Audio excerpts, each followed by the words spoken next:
dibuka dengan doa yang saya akan pimpin dengan ajaran Katolik, yang lainnya boleh dengan agama masing-masing. Dalam nama Bapa, Putra dan Roh Kudus, amin. Selamat pagi Bapa di surga, terima kasih atas apa yang boleh Kau berikan kepada kami pada hari ini. Kiranya Kau melancarkan segala sesuatunya di seminar kami pada hari ini Bapa. Kami mohon berkat-Mu untuk memulai seminar pada hari ini. Amin. Kita lanjutkan dengan sambutan Bapak Widi. Mohon waktunya.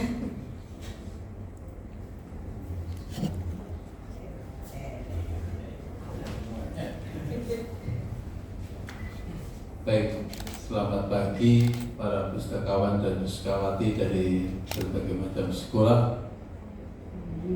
Terima kasih atas kedatangannya di perpustakaan SMP dan SMA Santo Antonius. Ya, mungkin ada yang sudah beberapa kali, ada yang baru satu kali. Ya. Kami mengundang pada kesempatan ini untuk belajar bersama bagaimana meningkatkan kunjungan perpustakaan dengan meningkat pengembangan layanan perpustakaan sekolah. Memang pada saat ini kita menyadari bersama bahwa perpustakaan itu pengunjungnya akhir-akhir ini memang menurun banyak. Saya rasa puncaknya di sini semuanya, ya. Karena era digitalisasi yang sekarang ini lebih mementingkan yang memegang HP daripada di perpustakaan. Ya, berbagai macam cara bisa diusahakan bagaimana untuk meningkatkan kunjungan di perpustakaan. Mungkin dari gurunya atau dari siswanya sendiri dikasih tugas yang harus dikerjakan di perpustakaan.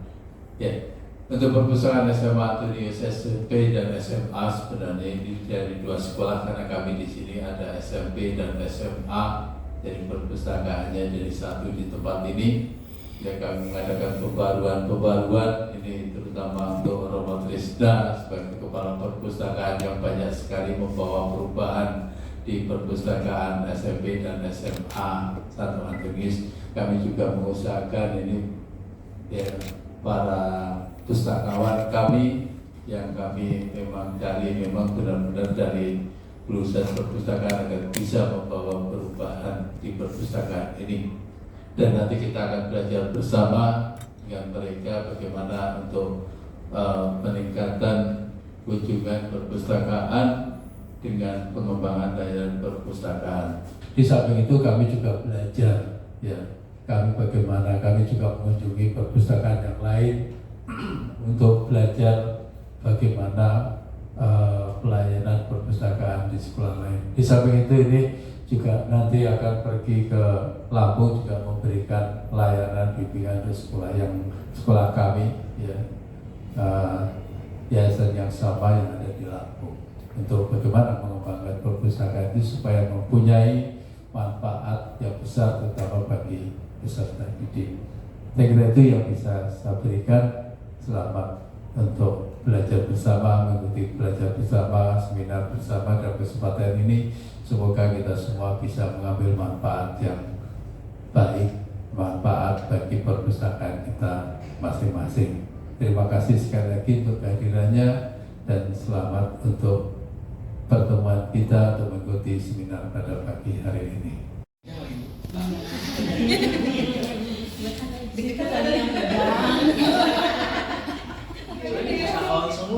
Senior semua di perpustakaan Santo Antonius. Kita sebenarnya ingin berbagi ilmu atau sharing aja gitu loh. Mungkin di sini juga masih belum cukup untuk disebut perpustakaan sekolah, atau nanti dari teman-teman bisa sharing perpustakaan, keadaan perpustakaannya kayak gimana, kondisinya gimana, fasilitasnya kayak gimana. Kita langsung masuk aja. Jadi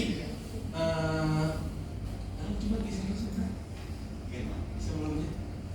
Tema kali ini itu peningkatan kunjungan perpustakaan dengan pengembangan layanan perpustakaan sekolah. Apa sih yang akan dikembangkan, yang akan kita berikan gitu, tips-tips atau contoh-contoh pengembangan layanan perpustakaan sekolah yang bertujuan untuk meningkatkan kunjungan siswa ke perpustakaan. Ini ada beberapa pembahasan itu ada 4 poin. Yang pastinya pertama latar belakang itu apa. Yang kedua, layanan yang kita akan bahas itu layanan bimbingan pengguna reference manager atau Mendeley gitu kita pakainya di sini. Yang kedua ada layanan makerspace. Nah ini tuh makerspace tuh kalau ada yang udah pernah dengar atau belum pernah dengar sama sekali, ini tuh inovasi yang akan kita lakukan itu di perpustakaan ini. Yang keempat adalah kerjasama perpustakaan pastinya. Yang poin ketiga ini sama, kurang lebih sama poin kedua, inovasi layanan baru yang mengakomodir kebutuhan pengguna dan perkembangan teknologi. Ya itu tadi, kalau siswa jurnalistik pasti kita juga harus paham penggunaan kamera misalnya, atau audio, atau editing video, atau materinya nanti kita bisa kerjasama. Yang dibahas bagus nih, misalnya berita ini, berita itu gitu. Yang keempat adalah pustakawan sebagai guardian of knowledge, bahasa Inggris nih. Artinya apa Pak Ilmu? Jadi maksudnya ya itu tadi, pustakawan tuh bukan lagi mindsetnya dirubah gitu, bukan jadi penjaga buku atau tukang rapi buku gitu lah maksudnya. Kita tuh sebagai penghubung informasi antara informasi kepada pemustaka, atau yang di sini kita tuh pemustakanya siswa gitu. Jadi kalau siswa nanya apa, misalnya sejarah ini misalnya, saya mau kita gitu. Ya, jadi nanti kita kasih tahu, ini tuh sejarah yang dicari. Misalnya nanti kalau koleksinya mau lebih jelas, koleksinya ada di sini. Nah kita masuk ke topik yang pertama, yaitu layanan bimbingan pengguna reference manager. Sebelumnya saya mau tanya ibu-ibu, bapak-bapak, teman-teman, ada yang pernah menggunakan layanan reference manager ini di perpustakaannya atau pernah menggunakan Mendeley sebelumnya? Gini semua Pak Ego, gimana nih Pak Ego? Bagus dong. Ya udah kalau gitu Pak Ego boleh langsung dijelasin aja. Pak Ego silakan. Sebelumnya perkenalkan, nama saya Pak Ego, saya dari Sabang News. Jadi sebelumnya belum pernah mendengar tentang reference manager atau Mendeley. Jadi ini tuh sebuah software untuk apa ibaratnya, mengatur atau mengelompokkan informasi atau jurnal-jurnal yang kita dapat dari internet, bisa dari buku, bisa dari artikel atau segala macamnya. Jadi lebih mudah dalam temu kembali informasi nantinya. Nah, mungkin si aplikasi Mendeley ini akan lebih berguna ketika kita sedang melakukan penelitian atau mungkin hanya sekedar menyimpan buku-buku yang kita baca di internet gitu. Itu kan akan menjadi lebih mudah untuk temu kembali informasinya gitu. Nah, ini pengertian dari Mendeley-nya kurang lebih seperti ini. Jadi bisa karena antusias dari si siswanya itu cukup baik ya, karena kan kita coba untuk Bismillahirrahmanirrahim. Assalamualaikum warahmatullahi wabarakatuh. Selamat pagi untuk kita semua. Perkenalkan, nama saya cukup singkat, Asrof, Kepala Perpus 49. Sebelumnya untuk dua pembicara dapat salam dari Bu Fitri Kurnia. Kenal? Yang dari Yarsi. Ya, tadi saya sudah share beberapa video dan foto. Katanya mahasiswanya keren-keren sudah jadi pembicara di tempat kita hari ini. Baik Bapak Ibu, tanpa berpanjang kalang, kedatangan saya kemarin itu kan tadinya tidak sengaja, karena di WhatsApp pembinaan perpustakaan itu kan ada undangan seperti itu. Nah, harapan saya kan ketika nanti datang ke sini akan dapat insight bahwasannya kita itu akan nemu nih sebuah temuan-temuan yang fungsinya bisa membanjiri perpustakaan kita dengan kunjungan-kunjungan yang tentu menjadi capaian atau portofolio kebaikan kita sebagai pengelola perpus. Di 49 itu seperti yang sudah tadi dipaparkan, untuk menggait atau menarik minat pembaca ataupun pemustaka, kita pengen versi ala perpus, model bikin podcast, membuat layanan yang sifatnya seru-seruan gitu ya. Jadi seperti tadi bahwasanya kita bukan menjaga buku tapi menjaga pengetahuan, ilmu. Nah, saya tuh punya kendala begini Bapak Ibu. Kunjungannya banyak, tapi keasikan mereka. Jadi ada yang numpang main ML game, mabar misalnya gitu ya. Ada yang selonjoran, numpang adem apalagi pas olahraga ya. Karena kan ada asik kan gitu. Dulu kan kalau kepala perpus versi zaman dulu itu strict. Perpus ya tadi harap tenang, tidak boleh begini, tidak boleh begitu. Kalau saya orangnya cenderung bebas. Selama Anda tidak mengganggu orang yang sedang melakukan aktivitas baca, silakan diskusi boleh, debat boleh, bahkan mengerjakan pekerjaan PR dan tugas dari guru pun saya fasilitasi gitu kan. Sebenarnya lebih enak ketika melihat ya, YouTube atau IG-nya ya. Nah ini adalah contoh-contoh dari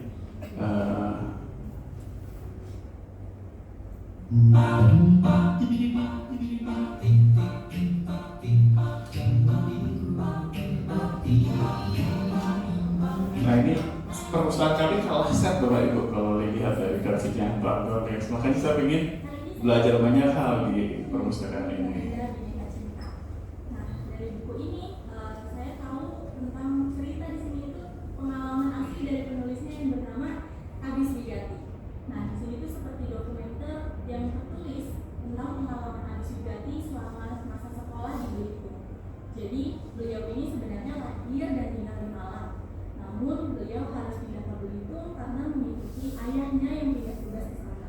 Nah kalau ini pengen dapat B berdasarkan orang Perpusnas yang menilai itu cuma mendapatkan B maksimal, makanya ingin dapat insya lebih lainnya gitu. Mungkin itu saja yang bisa jadi selection kita. Mudah-mudahan Bapak Ibu bisa menambahkan lagi supaya hasanah kita sampai di sini makin bertambah dengan insya-insya baru. Kurang lebihnya mohon maaf. Assalamualaikum warahmatullahi wabarakatuh. Terima kasih Bapak. Mungkin ada yang mau berbagi lagi? Dan kita itu pelaksana. Maka salah satu alternatifnya yang sempat juga kita pikirkan di sini, kalau sejumlah hanya luasnya segini untuk rombel SMP dan SMA kan cukup. Maka akhirnya kita memanfaatkan pojok-pojok. Kita minta ruangan pojok itu dipakai, kelas-kelas itu juga digunakan. Ya pojok baca ya. Iya, kelas tetapi dalam artian beberapa sekolah itu kan cukup mewarnai gitu ya, kita sana sini, lalu pohon literasi macam-macam itu bisa digunakan, bahkan gang-gang juga bisa digunakan, selasar, lalu gazebo, nah itu semua bisa dihitung luasnya. Nah itu membantu untuk kemarin dari tim asesor itu mengatakan itu bisa dimasukkan dalam luas perpustakaan, maka lab, ruang BK. Bahkan kalau Bapak Ibu punya kerjasama, misalnya dengan puskesmas terdekat, itu kita menaruh koleksi di situ itu juga bisa.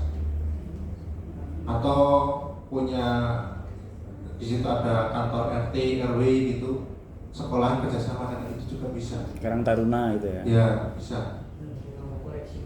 Untuk menambah koleksi dan menghitung itu luasnya. Iya, karena kan tadi letak utamanya adalah masalah luas. Nah, salah satunya ini, mereka tidak kuat angkat tangan untuk akreditasi, maka relaksasi.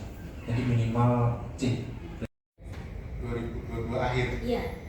Secara sedikit akademik, di Indonesia itu ada 5 jenis perpustakaan: perpustakaan nasional, perpustakaan perguruan tinggi, perpustakaan khusus, perpustakaan umum, dan perpustakaan sekolah. Dari 5 itu yang paling jelek adalah perpustakaan sekolah. Itu penelitian di mana-mana. Nah kemudian tadi saya menekankan itu di sini ada standar. Nah ini ada pedoman perpustakaan sekolah IPA UNESCO. Walaupun tahun 2006 sekarang kalau berdebat sama dari visinya sama. Nah tadi sudah ngomong anggaran perpustakaan sekolah itu adalah 5%. Itu sebenarnya bukan dari anggaran BOS, dari anggaran pendidikan sekolah. Jadi lebih tinggi sebenarnya. Nah di Indonesia juga perguruan tinggi juga demikian. Anggaran perpustakaan perguruan tinggi itu ya 5% dari anggaran universitas. Dan mungkin hanya ada 2 atau 3 universitas yang benar mendekati itu. Itu satu. Kemudian mengenai koleksi perpustakaan, itu standar sini ialah 2.500 judul. 2.500 dengan komposisi 60% non fiksi, 40% fiksi. Jadi tadi ada berapa judul itu, nah itu perhatikan berapa judul fiksi. Dan kemudian mohon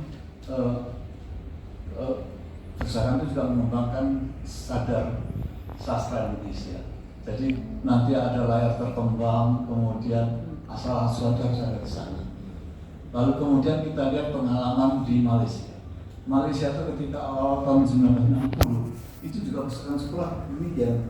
Jadi anak itu sudah masuk ke pusaran, ngantuk-ngantukan, nggak apa-apa. 2-3 bulan nggak demikian, tapi pada bulan ketiga mereka harus sadar. Nah, ngapain saya ngantuk-ngantukan? Nah, justru dalam pusaran muncul mengajarkan hal itu. Kemudian juga di Singapura, kemudian juga banyak sekolah asing sini, itu ada kaitan antara jam pelajaran dengan pusaran. Maka beberapa tahun yang lalu disarankan pada sekolah-sekolah itu harus ada jam kunjungan pusaran, 1 jam pelajaran per minggu. Jadi mereka masuk ke situ silakan apa ngantuk boleh, tapi ternyata 2 bulan, 3 bulan mereka baru sadar. Nah, di sini harus ada kerjasama antara guru dengan pustakawan. Jadi kalau ada guru biologi, ya dia kemudian datang ke pusaran cari literatur biologi. Kemudian sekarang kan zamannya buku cetak. Tapi kan juga ada buku elektronik, buku e-book lah, buku elektronik. Dan buku elektronik sebagian itu bisa ada yang diunduh gratis.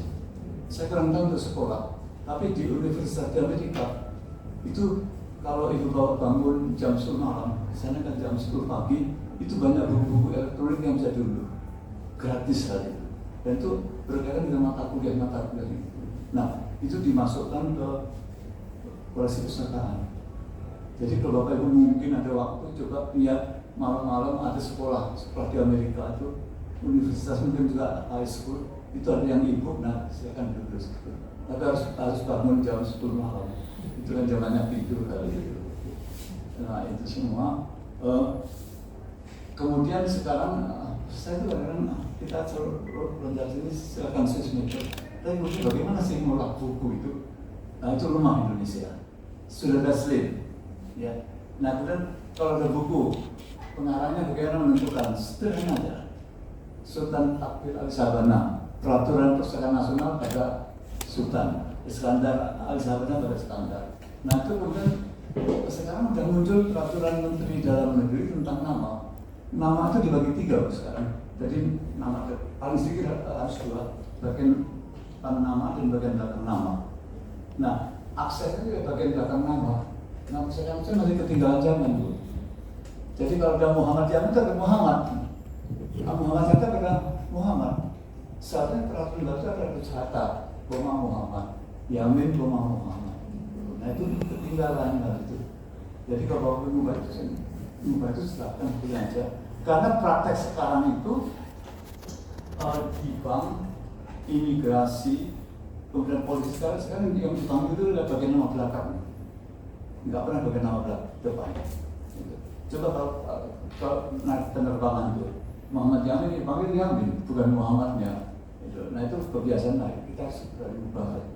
Lalu kemudian ini sederhana saja. Lalu Bapak itu kan mulai buku pakai slate, yang dipakai DDC, ya kan? DDC di berapa? Itu kacau di Indonesia.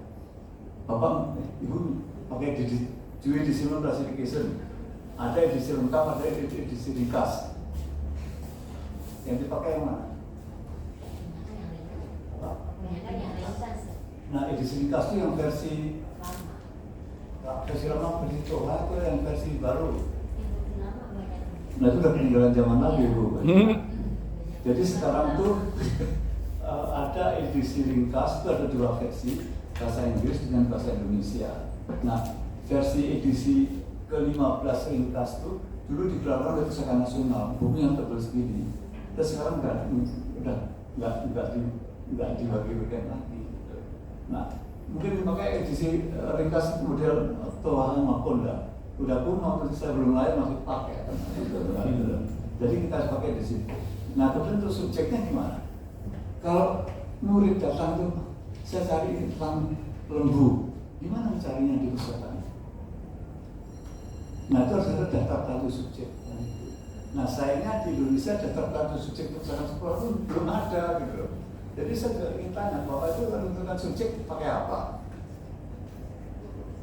Kalau kita ngajar sama murid, itu cari bukunya melalui apa? Nah itu harus ada daftar subjeknya.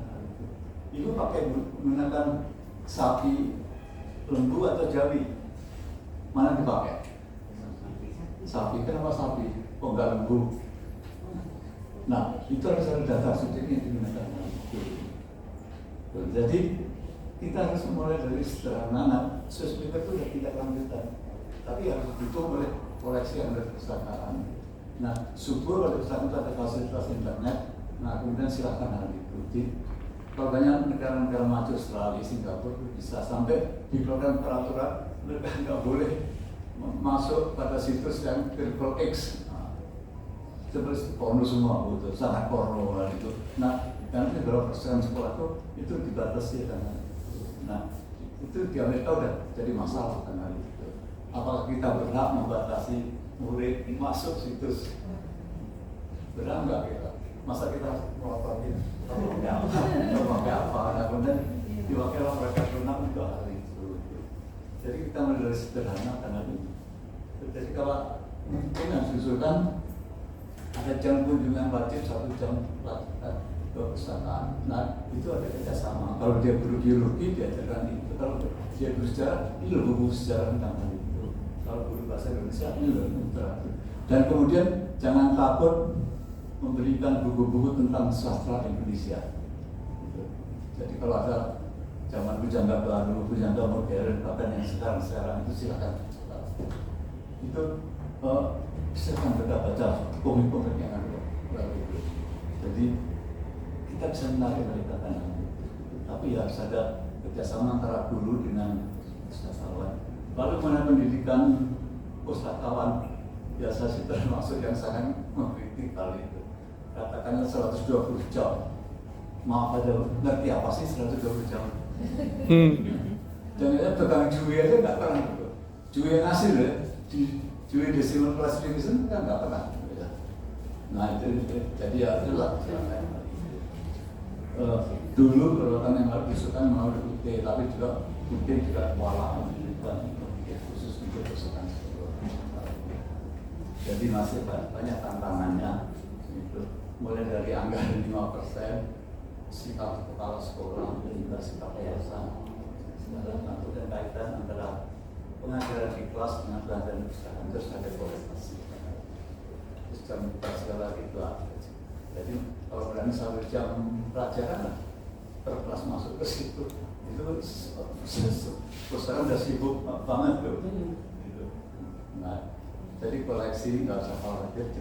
Saya beberapa kali masih menurut banyak kepala sekolah itu nggak ngerti itu. Jadi begitu dikasih bacaan sastrawan itu kepala sekolah marah. Emangnya mereka mau jadi sastrawan? Karena kita memberi menurut itu kekayaan akan literatur dan sikap dan sebagainya. Nah ini dari hal itu aja saya kira hanya itu aja. Jadi mungkin nanti kalau ada pembinaan tanya ini ada nggak pedoman perpustakaan sekolah IPA UNESCO gitu. Kalau ada minta edisi baru, ini edisi 2006, tapi saya perhatikan edisi 2020 juga sama edisinya.